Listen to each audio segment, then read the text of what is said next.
जय श्री कृष्णा, राधे राधे। आप सभी भक्तों का हमारे YouTube चैनल श्री कृष्ण दीवानी में हार्दिक स्वागत है। आज के पावन दिवस मैं आप सबके समक्ष गणेश जी की कहानी लेकर आई हूँ। भगवान गणेश सभी विघ्नों को हर लेते हैं। गणेश भगवान जी की सच्चे मन से पूजा करने से घर से दरिद्रता दूर होती है, साथ ही सुख शांति बनी रहती है।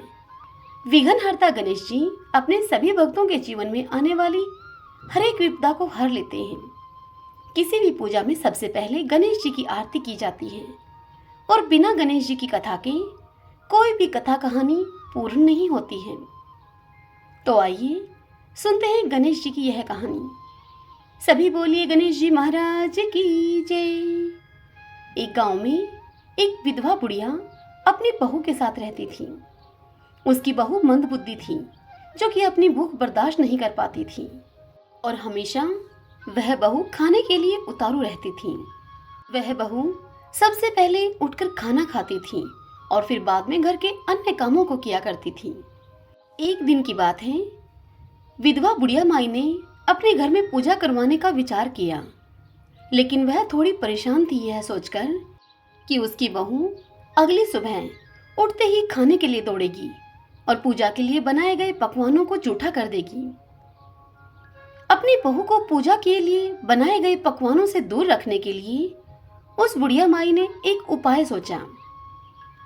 पूजा वाली सुबह उसने एक मटका लिया और उसके नीचे एक छेद कर दिया और अपनी बहू से जाकर बोली कि बहू, आज पूजा है, इसलिए खाना खाने से पहले तुम पानी भरकर ले आओ। बहू भी चालाक थी। उसने यह देख लिया था कि उसकी सास ने मटके के नीचे छेद कर दिया है, इसलिए वह अपनी साड़ी में आटा बांधकर पनघट पर चली गई। वहां उसने आटा निकाला और कुएं से पानी भरकर उस आटे को गूंथकर उसकी लोइयां बना ली। वहां कुएं के समीप ही एक शमशान घाट था, जिसमें चिता जल रही थी। बहू ने शमशान घाट में जाकर जलती हुई चिता से वह बाटियां सेक ली।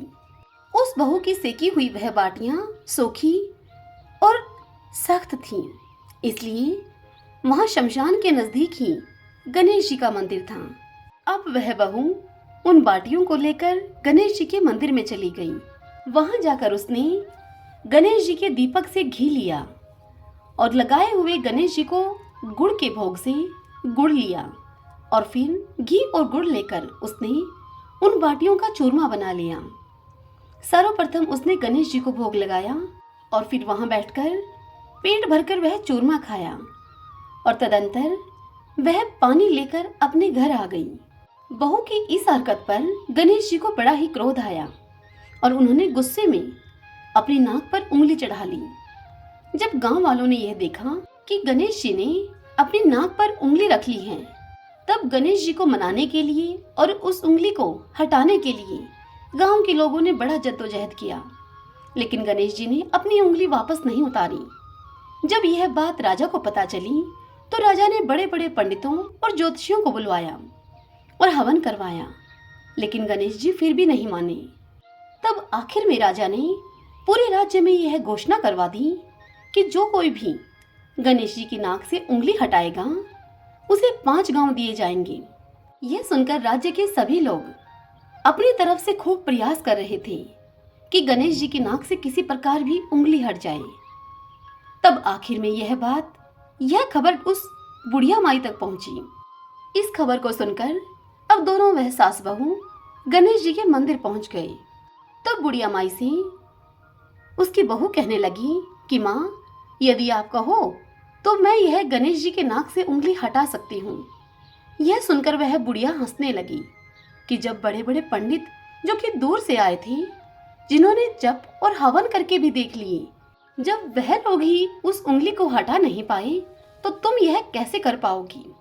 उन दोनों की इस बात को सुनकर किसी गांव वाले ने बोला कि जब सब लोगों को मौका मिला तो इसे भी एक मौका अवश्य मिलना चाहिए। फिर सभी लोग बहू को एक मौका देने के लिए मान गए, लेकिन बहू ने एक शर्त रखी। उसने कहा कि उसके घर से लेकर मंदिर तक पर्दा बांधा जाए। सब लोगों ने सोचा कि इतना कुछ तो हो ही चुका है, तो पर्दा बांधने में हर्ज ही क्या है। बहू के कहे अनुसार उसके घर से लेकर मंदिर तक एक पर्दा लगाया गया। बहू ने अपना दिमाग लगाया और वह अपने पेटीकोट में एक मोगरी छिपाकर मंदिर चली गई। पहले के जमाने में लोग मोगरी से पीट पीट कर कपड़े धोते थे। अब वह मोगरी को लेकर मंदिर में पहुंच गई और वहां जाकर गणेश जी को बोली, क्या रे गणेशिया, आटा लाई मेरे घर से। पनघट से पानी लेकर आटा गूंदा, उनकी बाटी बनाई, मरे मुर्दों की आग में उन्हें सेका। तेरे दीपक और तोन से थोड़ा गुड़ और घी क्या ले लिया। तूने तो नाक पर ही उंगली चढ़ा ली।